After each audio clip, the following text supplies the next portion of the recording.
এই তো 50 টাকা দিবে না?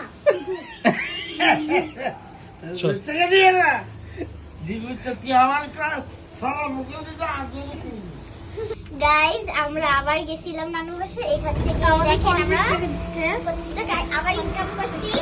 তাই গাইস আবার এখন কুকুর বাসা দিয়ে চলেন গাইস।